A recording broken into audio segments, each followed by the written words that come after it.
दोस्तों, राधे राधे। अरे आगे जाओ बाबा। कार से उतरते हुए आनंद के कानों में आवाज आई तो उसकी निगाहें उस बूढ़े व्यक्ति की तरफ उठ गईं, जो किसी से खाना खिला देने को कह रहा था। आनंद की स्मृतियों में उस बूढ़े को देखकर अचानक एक चेहरा कौंध गया। आप सुलेमान चाचा हो ना? आनंद ने उसके पास जाकर पूछा।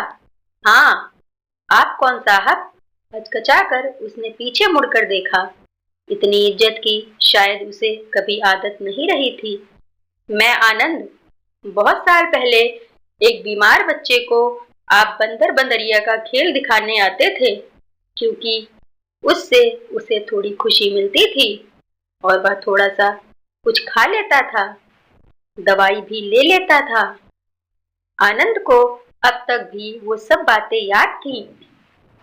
अचानक उसे पता नहीं ऐसी क्या बीमारी हो गई थी कि उसका बुखार ठीक ही नहीं हो रहा था। माँ पिताजी न जाने कितने डॉक्टरों से इलाज करवाकर हार गए थे।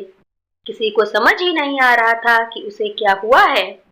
आनंद की भूख भी मर गई थी। दवाई देखते ही वह उल्टी कर देता था, न हंसता न किसी से बात करता। उम्र भी 9-10 वर्ष, बीमारी बढ़ती जा रही थी। तब एक दिन यह सुलेमान चाचा अपने बंदर बंदरिया को लेकर डुगडुगी बजाते हुए उसके घर के सामने से निकले थे। आनंद अपनी माँ के साथ आंगन में बैठा था। बंदर देखकर आनंद ने उनका खेल देखने की इच्छा प्रकट की। माँ ने मदारी को आंगन में बुलवा लिया। बंदर का नाम सरजू और बंदरिया का चमेली बाई था। उनके करतब देखकर आनंद महीनों बाद मुस्कुराया था। जब माँ ने दोनों को केले दिए तो आनंद ने भी खाने को कुछ मांगा। माँ तो खुशी से भर उठी। उसने मदारी से कहा कि वह रोज आया करे ताकि आनंद थोड़ा कुछ तो खा लिया करे। तब मदारी रोज आने लगा। आनंद से सुलेमान चाचा कहता। सरजू और चमेली बाई आनंद को नाच दिखाते और उससे काफी घुल मिल भी गए। सुलेमान चाचा खेल खेल में आनंद को दवाइयां भी खिला देता। माँ सुलेमान को पैसे देती तो वह मना कर देता।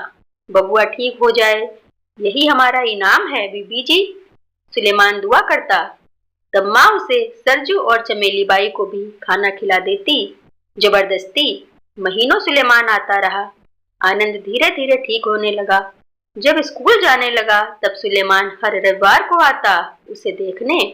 आनंद की मुस्कान लौट आई थी। उसकी वजह से माँ हर रविवार उसे खाना खिलाकर ही भेजती थी।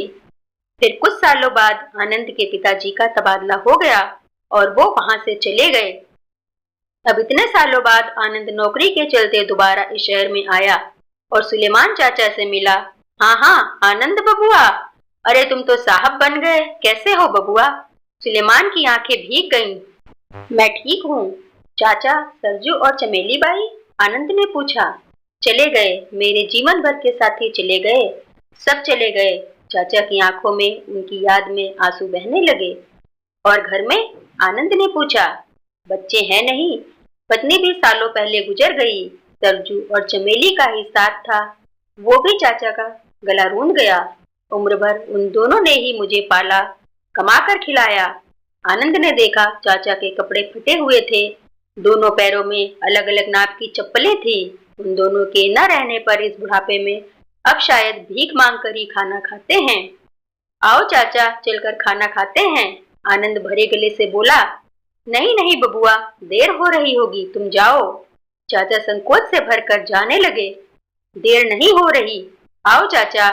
आनंद एक पास के होटल में उन्हें ले गया और थाली मंगवाकर सामने रख दी। चाचा ने शायद बरसों बाद थाली भर खाना देखा था। खाते हुए एक तृप्ति भरी मुस्कान उनके चेहरे पर आ गई।